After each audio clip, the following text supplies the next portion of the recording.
धनुष यज्ञ के विषय में सुनकर श्री राम जी लक्ष्मण भैया के साथ श्री विश्वामित्र जी के पीछे पीछे चल पड़े।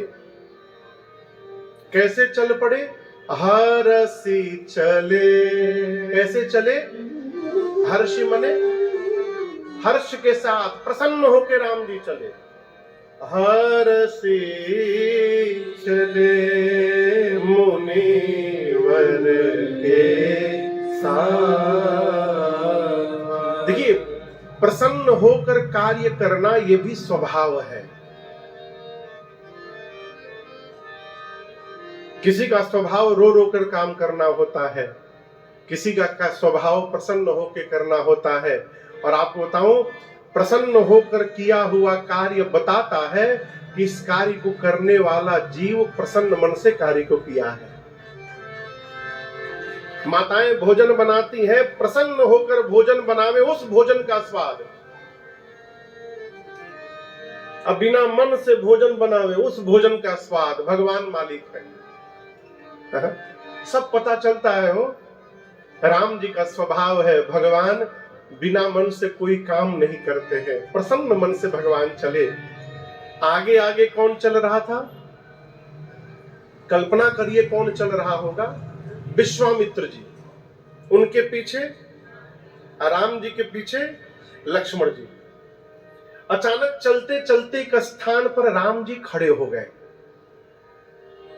विश्वामित्र जी आगे निकल गए थोड़ा, लक्ष्मण जी दौड़ कर गए, जाकर कहे गुरुदेव भैया पीछे खड़े हो गए हैं। विश्वामित्र जी ने आकर पूछा, राम क्या हुआ?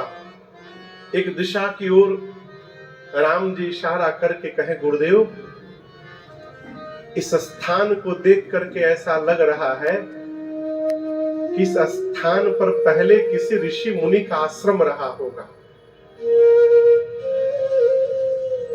विश्वामित्र जी बोले, लेकिन यह स्थान तो खंडहर जैसा है, सुहावन तो दिख नहीं रहा है।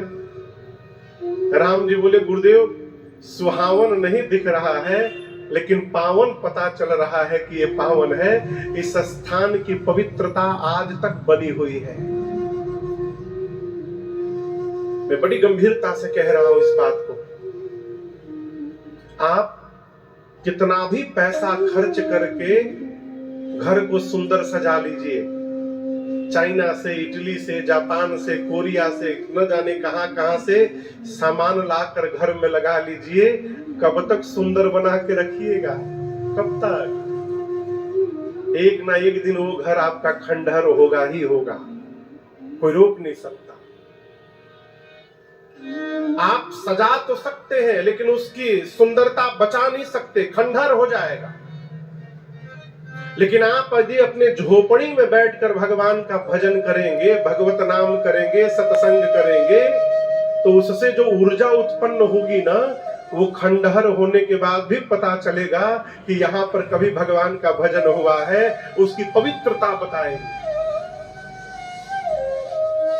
राम जी बोले, गुरुदेव स्थान बता रहा है कि यहाँ पर किसी ऋषि मुनि का आश्रम रहा होगा पूर्व काल में, परंतु आज यहाँ न कोई नर है, न कोई नारी है, न पशु है, न कोई पक्षी है, सुनसान दशा बिगड़ी बिगड़ी है। और गुरुदेव ये स्थान के बीच में ये शिला कैसी रखी हुई? लगता है कोई मूर्ति बैठी है। शिला किसकी है? शिला समझते हैं ना? शिला मतलब पत्थर, पत्थर। ये शिला कैसी है? श्री विश्वामित्र जी बोले, राम हम तो कई बार इस रास्ते से आए गए हैं, लेकिन कभी इधर देखा नहीं मैंने। मैं क्या, कई लोग नित्य आते जाते हैं, कोई भी नहीं देखता है।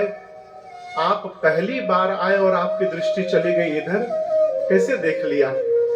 राम जी बोले, गुरुदेव अपने स्वभाव के कारण जिसको कोई नहीं देखता है उसको मैं देखा करता हूं, इसी स्वभाव से मेरी दृष्टि इधर चली गई। गुरुदेव ये कैसी शिला है? तब गुरुदेव जी ने कहा, राम ये जो शिला आपको दिखाई दे रही है, ये गौतम नारी श्राप बस उपल देह धरि धीर, चरण कमल रज चाहती, कृपा करहु रघुबीर। श्री विश्वामित्र जी ने कहा, राम ये गौतम ऋषि की अर्धांगिनी है, इनका नाम है अहल्या। क्या नाम है?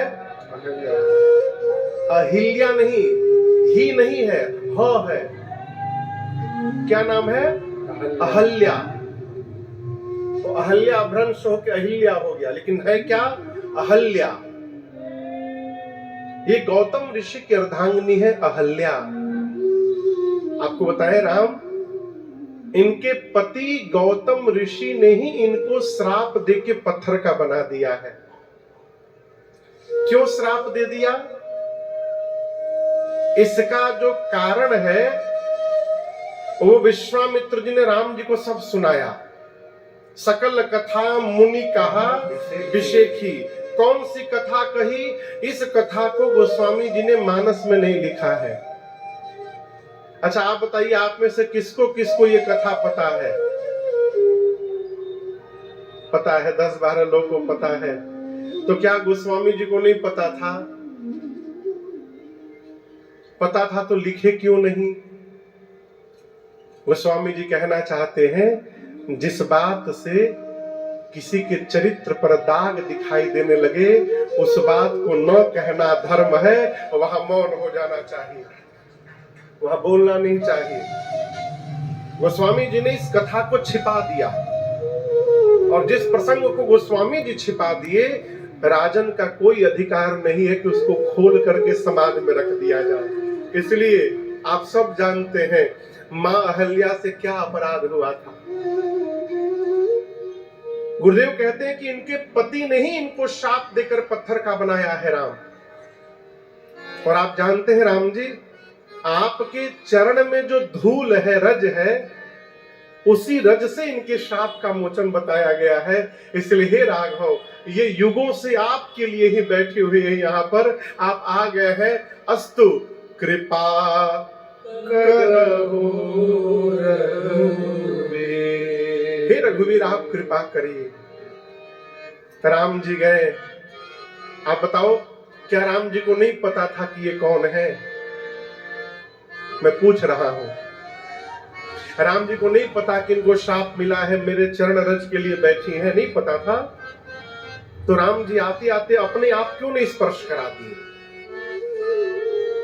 इसलिए नहीं करा दिए कि जब अपने श्रेष्ठ के साथ रहते हैं तो अपने मन से कोई व्यवहार नहीं करना चाहिए जब तक उनकी आज्ञा न प्राप्त हो।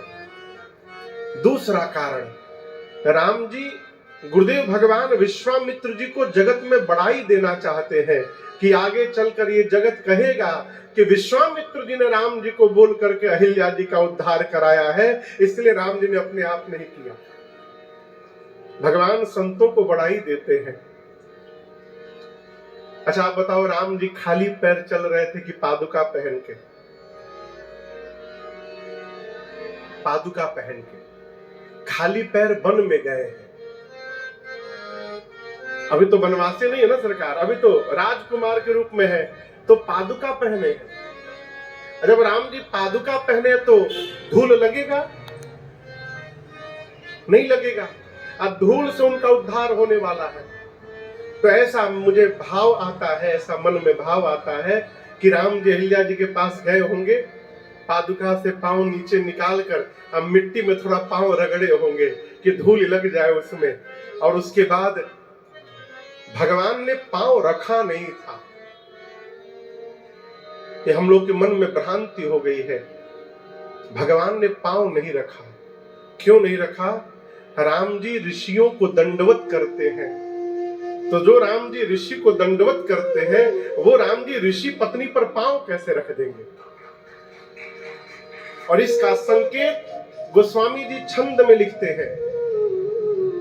यहाँ जो छंद है वहां गोस्वामी जी ये नहीं लिखते हैं, राखत पद पावन शोक नशावन प्रगट भई तब कुंज सई। गोस्वामी जी ने राम जी रखे होते तो लिखते ना राखत पद पावन, नहीं लिखा। क्या लिखा?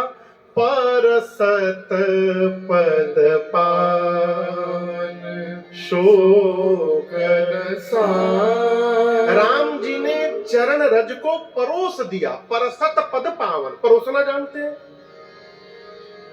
पूर्वांचल साइड में हमारे मध्य प्रदेश का कुछ भाग, उत्तर प्रदेश और बिहार का कुछ भाग, इस तरफ जब भोजन कराते हैं ना नीचे बिठा करके पंगत में, तो वहां कोई भी सामग्री देने को कहते हैं परोसना। सब्जी परोसिए, चावल परोसिए, दाल परोसिए। परोसने का क्या मतलब? ऐसे सामान दिया जाए कि वस्तु चली भी जाए और बर्तन आपस में स्पर्श न करे। ऊपर से देने की विधि का क्या नाम है? परोसना। राम जी ने चरण रज को रखा नहीं, राम जी ने चरण रज को परोस दिया। अर्थात भगवान पांव को धरती में रगड़े होंगे, चरण को अहिल्या जी के ऊपर ले गए होंगे, अब धीरे से भगवान पांव झटकारे होंगे, उसमें से रज कण झर के अहिल्या जी के ऊपर गिरे होंगे और वही मां अहिल्या चैतन्य होके खड़ी हो गई। जैसे धूल कण का, रज कण का स्पर्श हुआ, मां खड़ी हो गई। एक बात बताइए,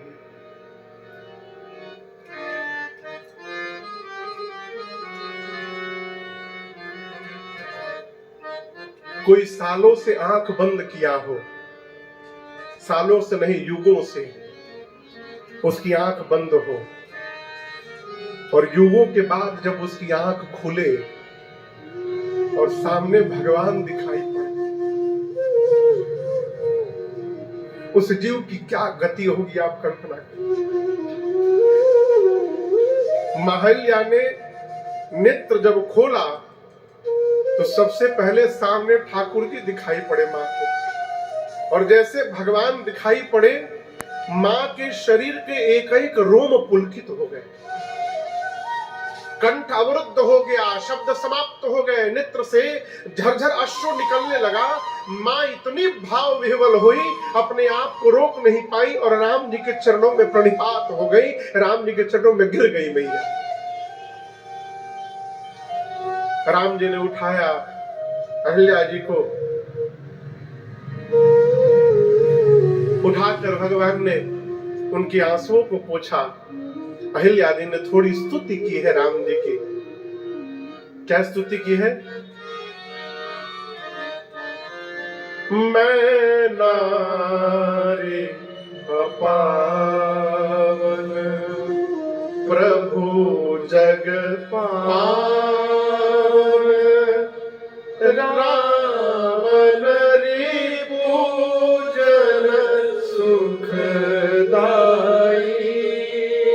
राजीव विलोचन भव भय मोचन, पाहि पाहि शरण ही आई।